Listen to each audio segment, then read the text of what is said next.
Радос Краус, жасы 22-де, бойы 186 сантиметр, салмағы 79-да 45 келі, өзі солақай, 75 кездесу өткізіп, 60-да жеңіске жеткен. 22 жасқа дейінгі Европа чемпионатының күміс жүлдегері, 5 дүркін Нидерланды чемпионы, бапкері Альберт Краус. Ал енді оның қарсыласы, әдеттегідей, алтын бұрыштың иесі біздің қандасымыз, жерлесіміз, қарсы алыңыздар, Ерасыл Жақпеков, Қазақстан.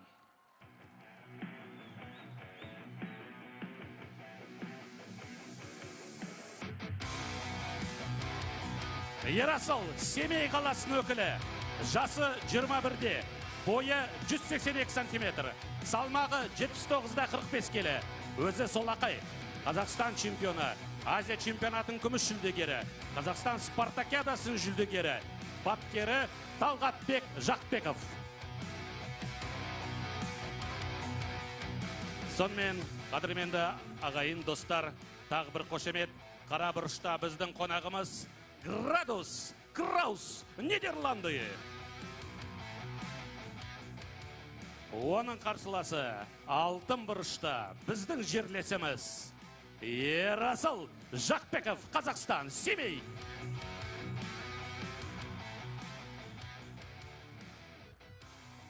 Рингтегі рефери, кездесуді бастаңыз.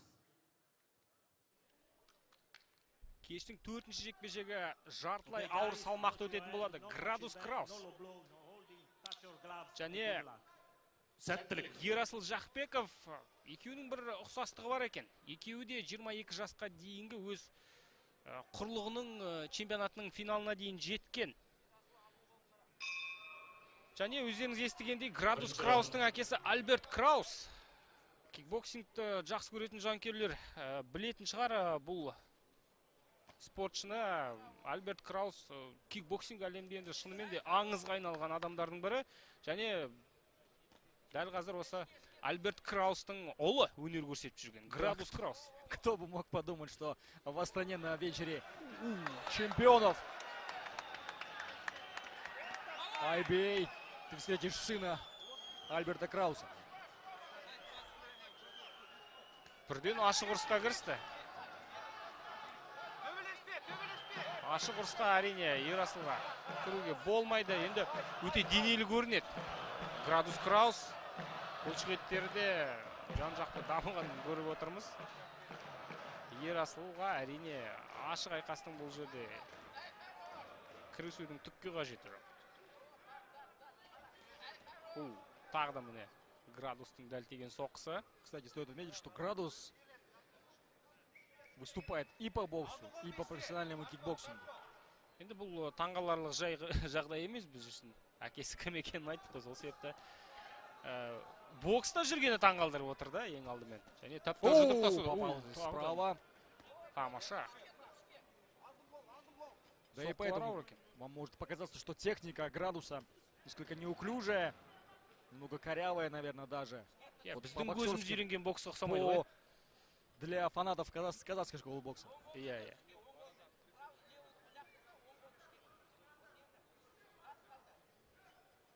Тұрсында ұстық қояды анда-санда. Оңқай боксшы болып шыға келді. Радос Краус. Тамаша.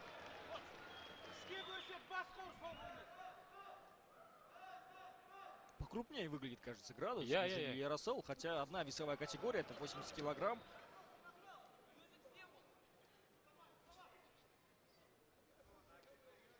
Физикалық дайындық енді шынымен де жақсы екенін байқап отырмыз.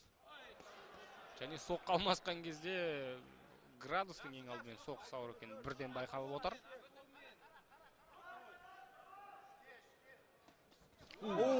Жақпеков сәт шабуылдардың бірі.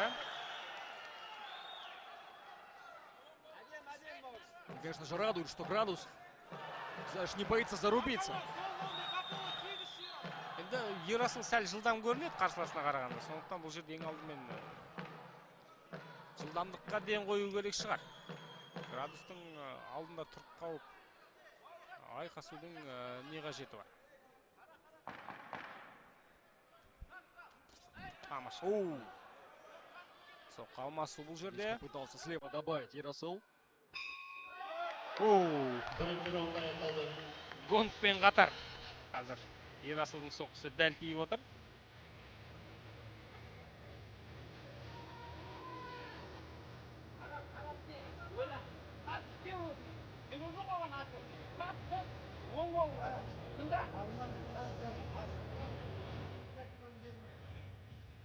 Раундтың ең қызықты сәттерін бір тамашалап шығайық.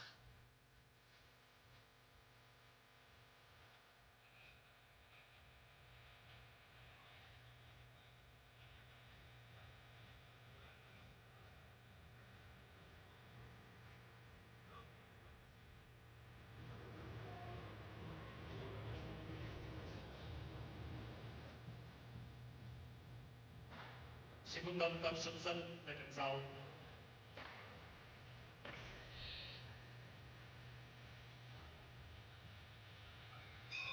Екінші раунд.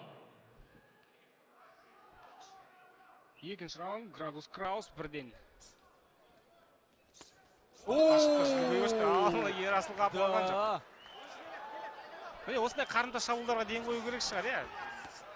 Ерасыл техникасы сәл енді Да, жоғары болып классом, көрінеді. конечно же, выше своего оппонента. Яросул здесь даже Бірақ соның орнын қара күшпен толтырып отыр, иә, қазір. опять-таки намыс, знаешь, пытается зарубиться, все-таки доказать.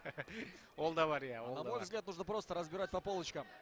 На кусочки просто вот, как на мелкие атомы. Разбирать своего оппонента. Видно, что классом выше Яросул. В любом случае. Очень сильно задирает голову вверх. Градус, когда начинает свою атаку. Тамаша, міне тағы. Вот и еще одна атака.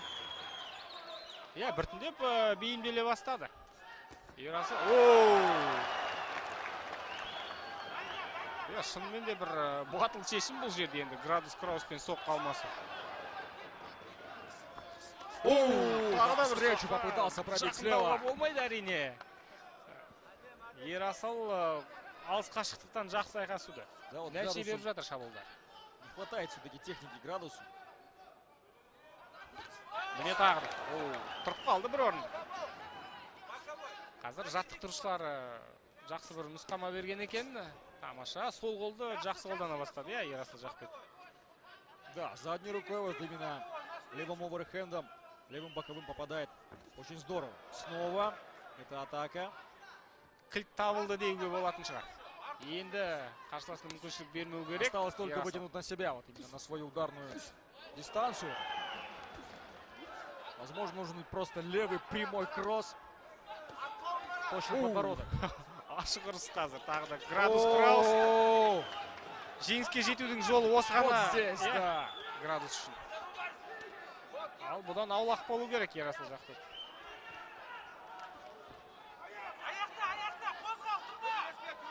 Көбірек қимылдау керек, әрине.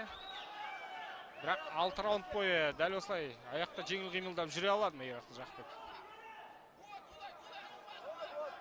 Градус Краус энергиясын үнемдеп жүріп қазір. Жұдырықтасып жүр. Да, вот. Говоря по-боксерски, стоячий на ногах Градус. Иә. Өкшесі толықтай жерге тиіп тұр. Яросул может просто-напросто вот только лишь своим футворком, 10 секунд. работая по этажам, просто расстрелять своего оппонента. Раунд тұрлап алға тырысу керек. Ерасыл Жақпет. Екінші рет қайталанып отыр. Мен Краустың неге ренжитінін түсінбеймін. Бұл гонгпен бірге жасалынған соққы. Гонгтан кейін емес. Бірінші раунд осылай аяқталды. Оған ренжудің қажеті жоқ. Бұл жерде ереже бұзылған жоқ ешқалай. Да, гонг звучит после уже нанесения этого удара. Тамаша. Понятное дело, если этот падение был бы по правилам кикбоксинга, тут, наверное, было бы мало шансов у Яросыла, но это бокс. Да, слишком он вперед заваливается, голова вверх.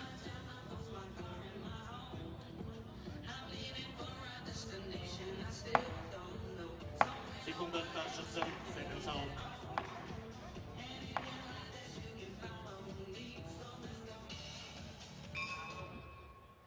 Үшінші раунд. Үшінші раунд бірден жақындай кетті қазір. Краус енді мынадай бұлшықеттермен дәл осындай қарқынды жұдырықтасып жүре алады ма Краус? Да, видно, что не умеет работать в клинче. Краус. По-боксерски. Все-таки не хватает опыта выступлений. Чем же Ярослав ответит? Тағы да сол қолға ден қойып отыр. Сол қолмен соққы жасап отыр суда. Тамаша, міне. По корпусу. Бүйірден жасалған соққы.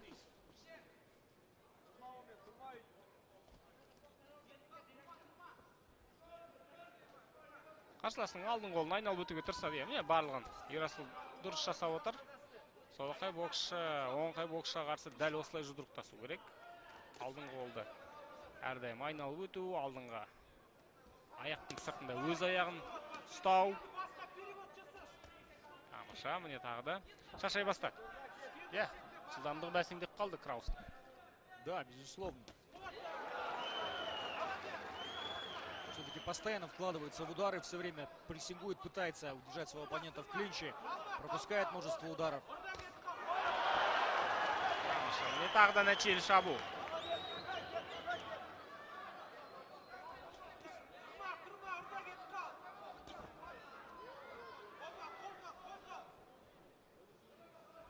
Градус Краус Ерасылдың артынан жүруден басқа амал таба алмай жүр. Енді шынымен де қаншама денелі, физикалық дайындығы қаншама керемет болса да, бұл жерде ең алдымен, ең маңызды бұл шеберлік. Ал шеберлігі Ерасылға жетпей тұр бұл жерде. Тағы да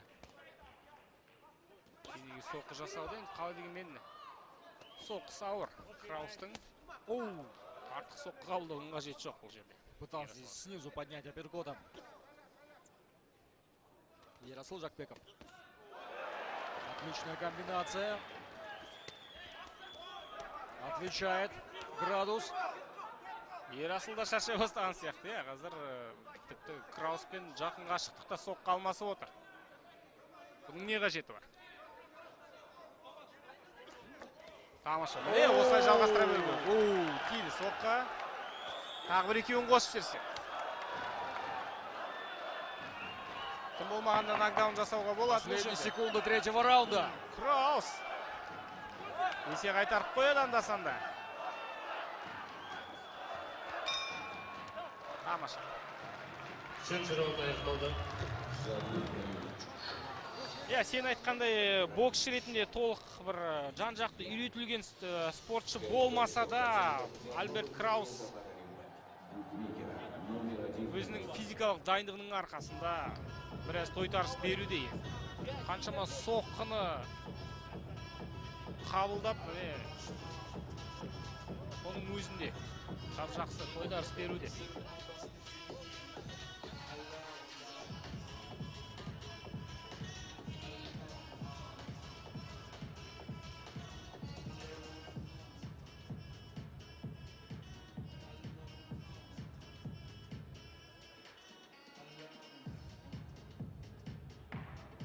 Секундаттар шықсын.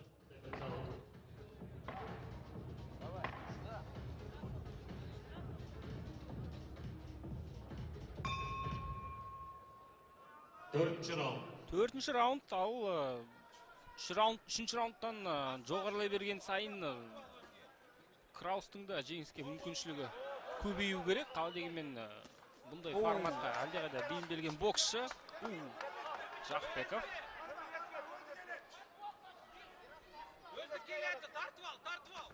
Міне тағы қарымта шабуыл. Клинч көбейе бастады бұл раунд.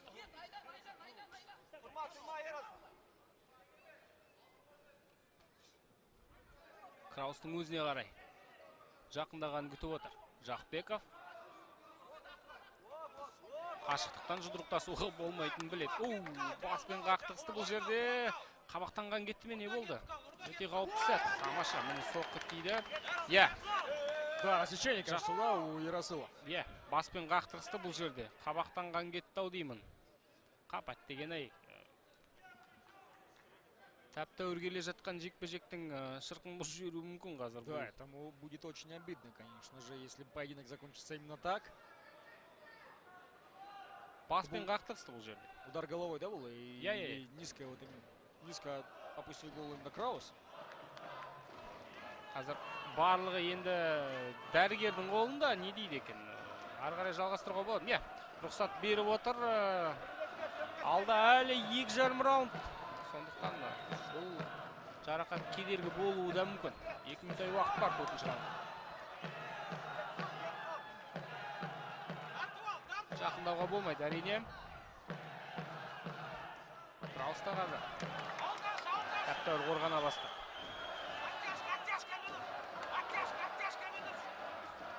Так вот, как раз таки эмоциональная вот именно рубка, размен на руку только Градусу Краусу, на мой взгляд. Почему Яросл вот играет в игру Крауса, на мой взгляд, мне на самом деле непонятно. Очевидно, видно, что классом выше своего оппонента. Грязные приемчики здесь делает Краус. Сен бұндайыңды қой дейді рефери. Біздің жанкерлерге де ұнамады. Әрине, бұл боксқа қарама-қайшы дүние. Либо пытается вывести, но здесь уже Яросл ответил. Либо Краус пытается вывести на эмоции своего оппонента для того, чтобы, знаешь, вот эмоционально нестабильный был. Яросл. Потому что и так уже Яросл с ним не боксирует, а дерется. Это первый признак того, что... Қандай да болсын жолмен жеңіске жетуді көздеген сияқты Краус. Қазір ұтылып келе жатқан түсініп отыр, сондықтан мүмкін жолдардың барлығын қарастыруда жеңіске жетуді. Для Яросла это также своего рода испытание, поэтому необходимо пройти. Сынақ осы 4-ші раундтан басталады. 3 раунд енді Ярослға үйреншікті ғой. Оған қоса жарақат қосылды, я. Маңдай жарылып кеткен екен. Да, и с каждым раундом, скорее всего, вот эта травма будет ухудшаться, потому что она прямо на лбу у Яросла. Так или иначе, удары в любом случае будут прилетать в эту область. Вот такой вот напряженный раунд выдался у нас четвертый. Четвертый раунд выдался таким вот эмоциональным. Қазір Катманның қолында барлығы. Жақпековтың маңдайынан кеткен қанды тоқтата алса онда ары қарай жекпе-жекті тәп-тәуір жалғастыруға мүмкіншілік болады. Ал қайта-қайта қанаға берсе әрине бұл маза бермейді. Оған қоса көздің үстінен ғой. Көзге қанаға берсе әрине соққыларды байқап қалу, дер кезінде көріп қалу қиындай түседі.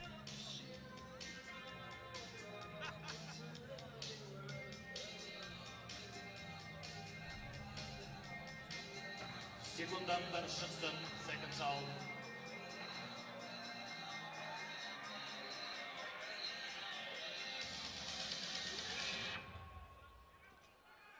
Бесінші раунд. 5-ші раунд.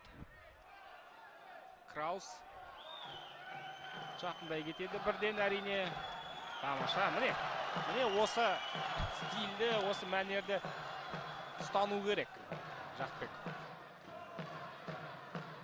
Өзіміздің үйреншікті қашықтықтан жұдырықтасу, тағы да иықпен соққы кетіп жатыр бұл жерде. Рефери ауызша ескерту берді. Міне осы слева. Еще одно попадание было, да. Крауста қапы қалған жоқ, тигізді соққысы. Крепкий Краус. Міне, осы жерден жалғастыру керек. Кажется, здесь печень была. Да, почувствовал этот удар. Жалғастыру керек шабуылды. Краус. Есін жиып алу үшін не дожать своего оппонента Яросл. Енді бұндай сәттерде өте тәжірибелі екенін байқалып отыр, иә, Краустың. Есін жиып алды. Қан тоқтар емес. Қазір рефери жекпе-жек барысына араласуы мүмкін.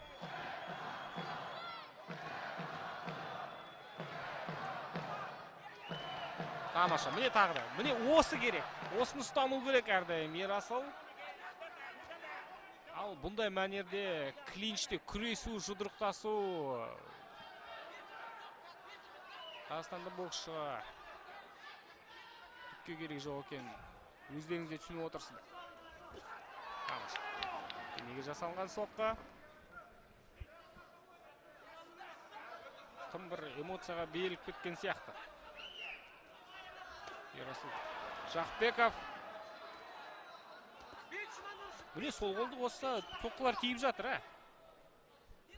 Да, вот Краус медленно, верно играет свою игру.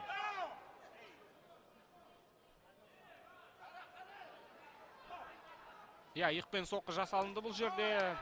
Рефери ескертуін беріп отыр. Клинч көбейіп кетті. Клинчтен аулақ болу керек. Клинч на руку только лишь градусу. Клинч меньше пропускает ударов и больше изматывает своего оппонента, потому что он габаритнее, больше. Я, күші көп екенін көріп отырмыз. Клинчте бұны жақсы қолданып жүр. Бүгін көрген жекпе-жектердің арасындағы ең тартысты деуге де болатын шығар, я? Да, как все начиналось. Казалось, что Яросул просто сейчас разберет своего оппонента, но смог здесь Градус все-таки навязать свою игру. Но пока что рано об этом говорить, еще раунд остается у нас.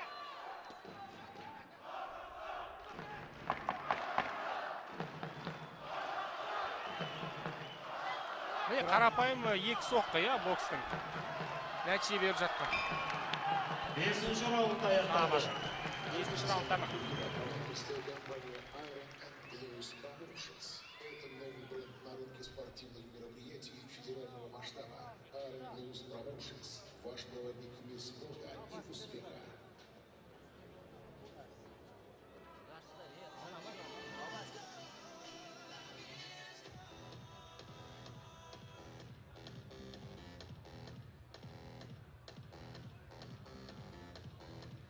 Көбінесе сол қолмен жасалынған соққылар Жақпековтың орындауында дәл тиіп жатыр. Дәл осы соққыларға қарсы қорғанудың жолын таба алмады. Градус Краус.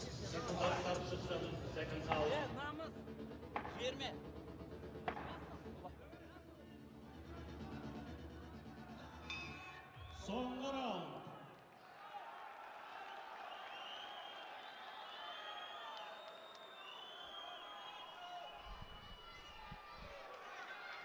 Бірден сол қолды қоса баста. Жақпеков. Осыған дейін қою керек. Соңғы 3 минуттық бізде. Осымен жекпе-жек аяқталады. Жарақаты қанды жалпы тоқтатылған екен. Картмен қалған 2 раунд тартары айқасуға мүмкіншілік беріп отыр. Ерасыл Жақпековке.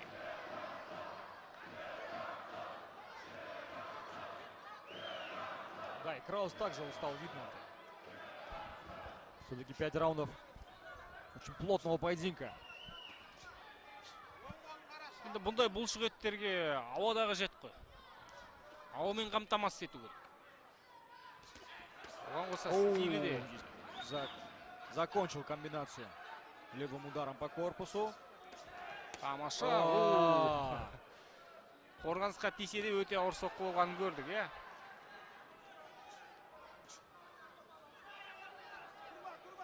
Әзірше басымдылыққа Нидерланды спортшысы ие. Больше прессингует, больше наносит ударов. Даже вот в этих эпизодах Яросул просто подустал, кажется. Вот последним раундом.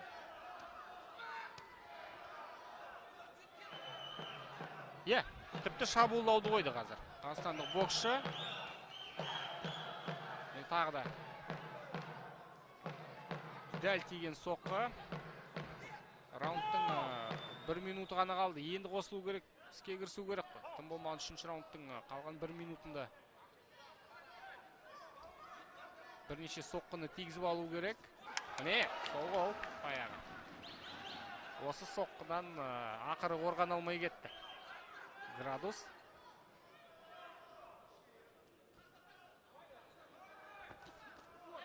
Соққы алмасы бұл жерде. Екеуінің де соққысы дәл тиіп отыр. Я, шынымен де бір орында көп тұрып қалып жатыр қазір. Жақпеков 5-6 раунд айқасуға попал все-таки.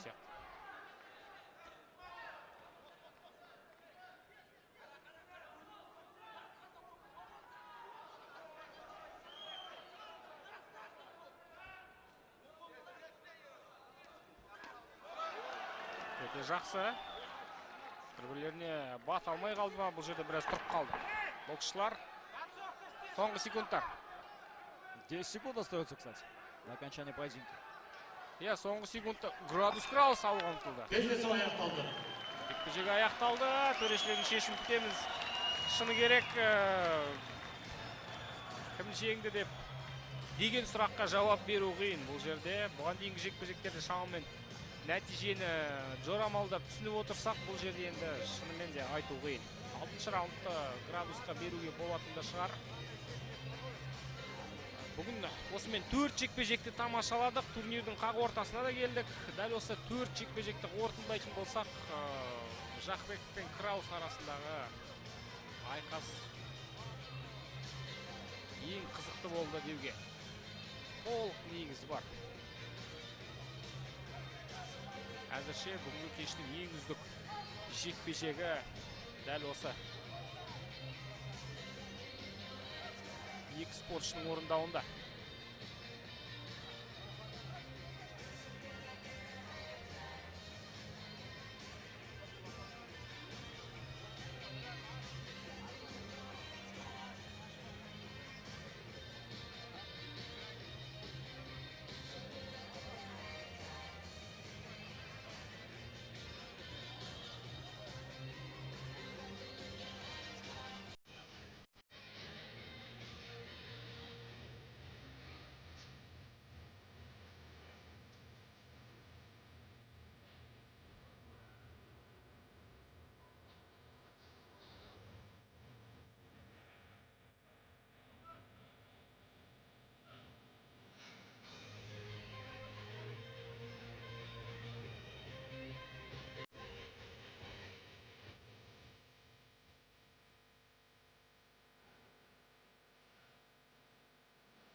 Сонымен, қанымдар мен мырзалар, төрешілер шешім қабылдады.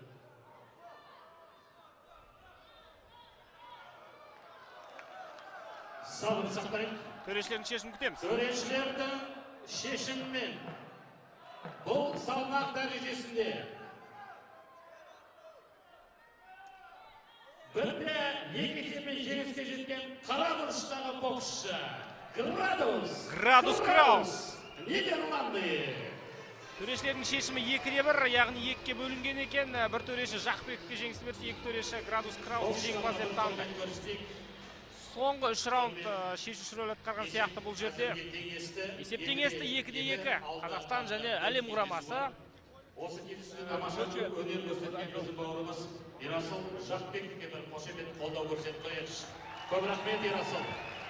Әдемі бокс болды, әдемі ойын болды. Градус Краус мырзаны жеңісімен құттықтаймыз әрине. Керемет тартысты жекпе-жек көрсете алды. Енді техникалық деңгейі жетпесе де физикалық дайындықтың арқасында, кейде қара күштің арқасында, функционалдық дайындықтың арқасында жеңіске жетті деуге де болатын шығар. Дегенмен өте тартысты жекпе-жек.